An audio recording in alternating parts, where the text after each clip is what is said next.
जंगलचा राजा. एकदा एका अस्वलाने झाडामागे लपून सिंहाला जंगलात फिरताना पाहिले. जंगलचा राजा सिंह जंगलात रुबाबात फिरे. थोडंसं चालून मग पुन्हा एकदा मागे वळून बघे. अस्वलाला वाटलं आपणही जंगलाचा राजा व्हावं, सिंहासारखं रुबाबात फिरावं. अस्वलाने ठरवलं आता तो रोज सिंहाचा पाठलाग करायचा. तो कसा चालतो, तो कसा बसतो, तो कसा खातो, तो कसा फिरतो, हे नीट पाहायचं. मग आपणही तसंच करायचं. जंगलाचा राजा व्हायचं.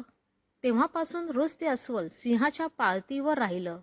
लांबून झाडामागून सिंहाच्या बारीक सारीक गोष्टी पाहू लागलं. सिंहाचं ऐटीत चालणं, झाडाखाली त्याचं डौलदार बसणं, सिंहाची भरदार आयाळ, त्याचं राजासारखं जंगलात फिरणं. पण 4-5 दिवसात अस्वल कंटाळलं.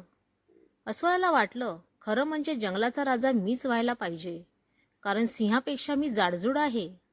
सिंहाला तर फक्त मानेवरच आयाळ आहे, माझ्या तर सर्व अंगावर सिंहासारखी आयाळ आहे. आणि मी पण झाडाखाली डौलात बसतोच की, जंगलामध्ये फिरतोच की, पण मला सिंहासारखं चालता येत नाही, म्हणून मी जंगलाचा राजा होत नाही. मी सरळ चालताना मागे वळून पाहत नाही, म्हणून जंगलाचा राजा होत नाही. बस आता ठरलं तर आजपासून चालताना मध्ये मध्ये मागे वळून पाहायचं आणि जंगलाचा राजा व्हायचं. त्या दिवसापासून ते अस्वल चालताना मागे वळून पाहू लागलं. आपण चालताना मागे वळून पाहतो हे इतर प्राणी पाहतात की नाही हे पण पाहू लागलं.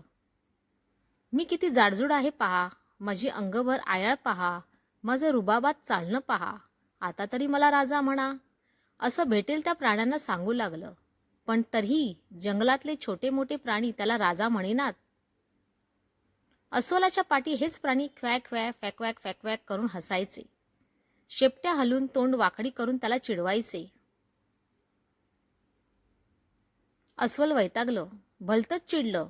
चरा चरा केस खाजवत करा करा दात चावू लागलं.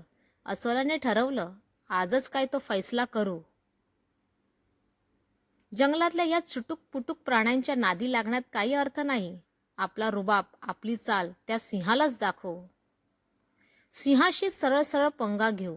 माझी राजेशाही चाल पाहताच सिंह आपोआप मान खाली घालून जंगलातून निघून जाईल.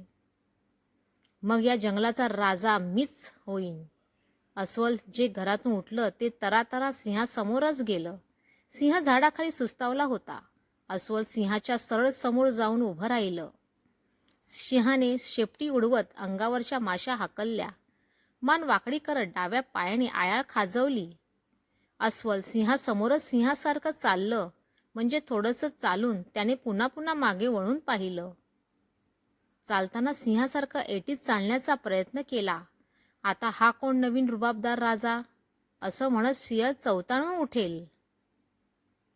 किंवा आपली ऐटबाज चाल पाहून सिंह हे जंगल सोडून पळूनच जाईल, असं अस्वलाला वाटलं होतं. पण सिंहाने अस्वलाकडे पाहिलंही नाही, त्याला काहीच किंमत दिली नाही. सिंह आपल्याच मस्तीत होता. सिंह आरामात शेपटी उडवत माशा हाकलवत होता. आता मात्र अस्वल भलतं म्हणजे भलतंच चिडलं. त्याच्या अंगावरचे केस ताठ झाले. त्याने उजव्या हाताची नखं झाडावर कराकरा घासली. अस्वलाने ठरवलं आता आपण सिंहापेक्षा वरचढ व्हायचं. राजा सिंह सरळ चालताना मध्ये मध्ये मागे वळून पाहतो, ठीक आहे, पण आपण आता मागे मागे बघत सरळ चालायचं आणि जंगलचा राजा व्हायचं. अस्वल मागे मागे पाहत पुढे चालू लागलं. राजा होईना म्हणता म्हणता सरळ खड्ड्यात पडलं. धन्यवाद.